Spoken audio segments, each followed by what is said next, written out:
In the previous video, we learned about first property of water. That is, some materials are soluble and some materials are insoluble in water.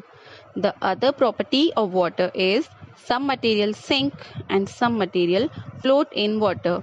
If we will drop iron nail in water, we find that iron nails sink in water and settle down at the bottom of the beaker. Only those things sink in water that are heavier than water. So we say that iron is heavier than water. Just like iron nail, iron, copper, aluminium, stone and chalk are heavier than water, so they will also sink in water. Similarly, if we drop a small piece of wood in this water, the piece of wood does not sink in water.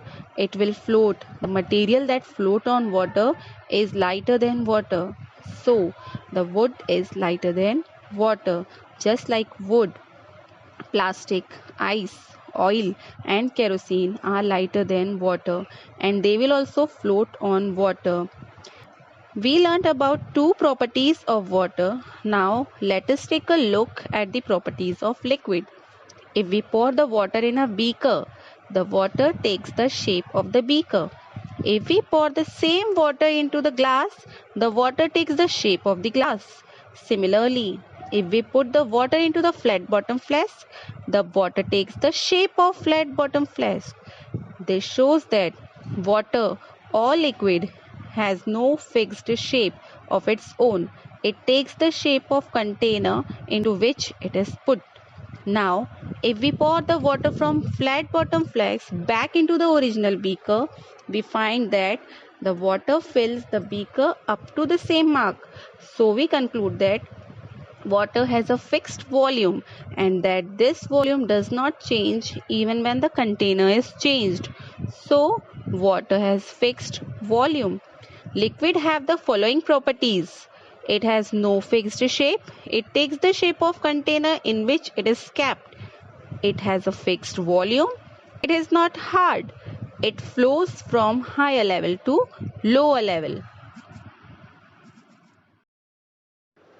The very important part of the chapter is measurement of liquids. Liquids are measured by their volume. The volume of a liquid can be measured by using various types of measuring jars and cylinders. The volume of the liquid is measured in liters and milliliters. Do you know 1 liter is equal to 1000 milliliter? Liquid measuring devices are of two types. First type of devices measure only a fixed volume of a liquid.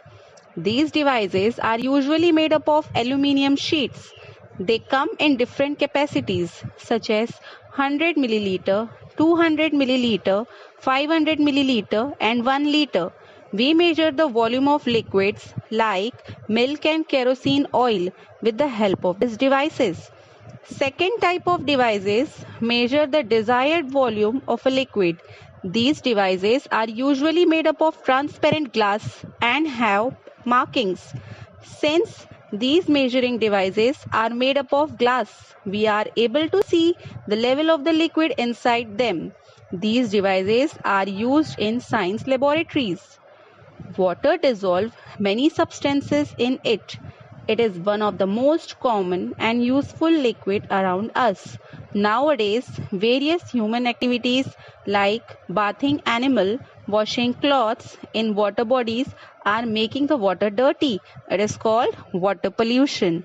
Water is very precious. We must keep it clean.